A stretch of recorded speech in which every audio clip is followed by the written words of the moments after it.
Everything I've loved in this world, and even the curse that fell on me too. Hello everybody, Infinite Shinjo here, and welcome to today's video. So I don't want to take full credit off of this, but in a recent video that I posted, Metal Hopper gave me the idea of giving Pokemon trainers their own Yu-Gi-Oh! Ace and monsters like they were in the Yu-Gi-Oh! Universe. So that's what I'm gonna do. In this video, I'm gonna be discussing what Pokemon the Yu-Gi-Oh! Characters would have if they were in the Pokemon universe. And in another video, I'm going to be discussing what decks that characters would have from Pokemon if they were in the Yu-Gi-Oh! Universe. So a bit of a crossover sort of thing. Again, I don't want to take full credit for this. Metal Hopper came up with the idea, I'm just running with it. So for each character in this video, I'm going to be listing off one Pokemon that could be considered their ace Pokemon.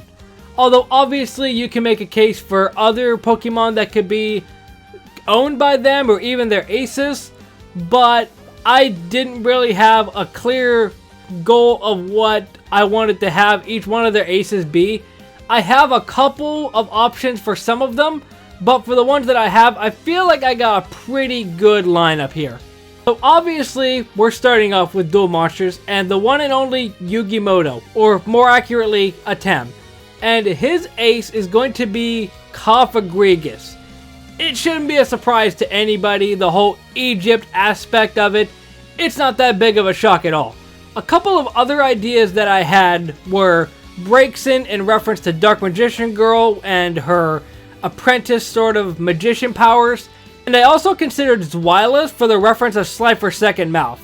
But the whole Egypt aspect, I feel like I just had to have it be Cofagrigus.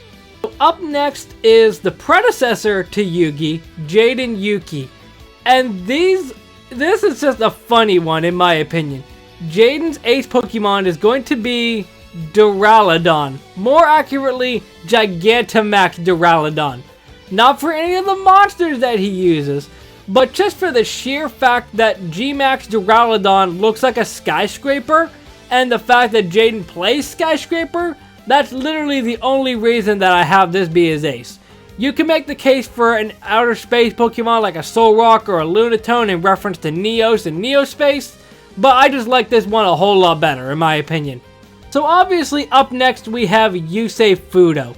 And Yusei, I had two of them. This is the one I'm going for. Mega Salamence.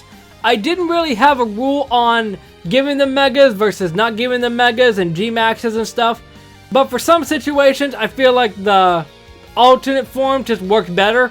And for Mega Salamence, it's literally the only thing I can find closest to a Stardust Dragon reference.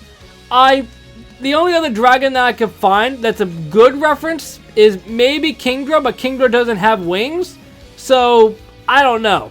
You could probably also make a case for Junk Warrior, his other ace monster, or even Unknown for the reference of the Cyanomarks.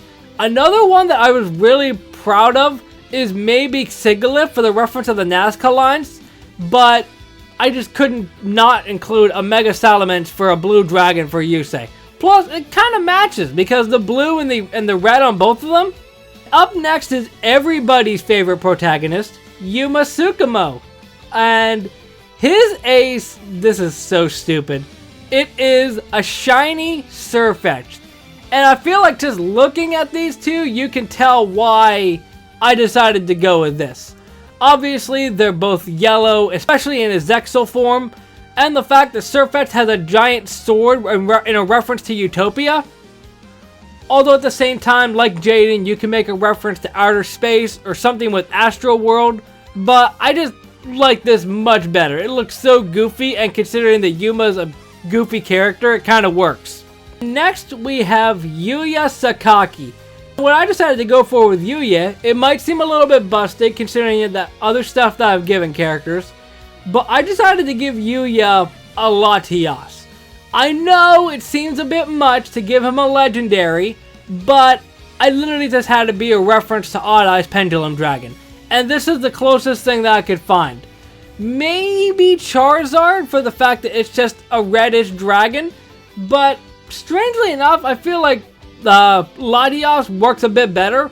Plus, its body shape kind of seems similar to Clearwing Synchro Dragon, so I feel like that reference is also there. If I was including full teams, I could easily include Clefable and Gengar for the reference of them being parallels and Yuya having an evil side, but I only decided to go for an ace. Up next is Yusaku Fujiki, and what I decided to go for with him is Metagross. It's not that deep cut of a reference. I tried to find a mechanical sort of Pokemon that he could be kind of similar to, and Metagross is the only one that I could see fit. Especially since Metagross's brain is a supercomputer and Playmaker Yusaku is very smart. It kind of works. Up finally, the most current protagonist, Yuga Odo.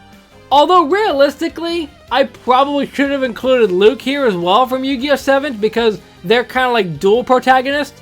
But just for transparency, if I would include Luke here, I'd probably give him, I don't know, a blue dragon of some kind. I can't really think of any off the top of my head. No, hey, if I decide to do a second part to this in some way, I can include Luke on this, maybe include other characters. But for Yuga himself, I went with Hoopa Confined Form. And even though the similarities aren't really there, I feel like this is also a nice little touch if Yu-Gi-Oh!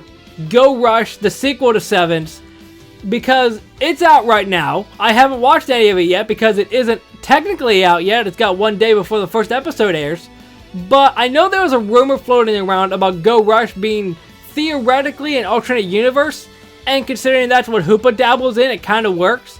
Plus, if you've watched Yu-Gi-Oh! 7's, then you can easily see the similarities between 7-Robe Magician and Hoopa. It just looks so similar. But that is going to be it for this video.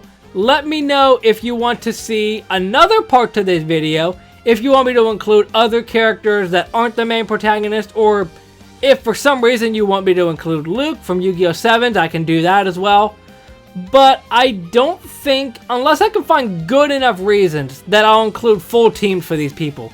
Because it just works better just having one ace Pokemon, in my opinion. But let me know what you think about this video. If you enjoy, hit that like button down below, subscribe if you haven't, and I'll see you next time. Momentai.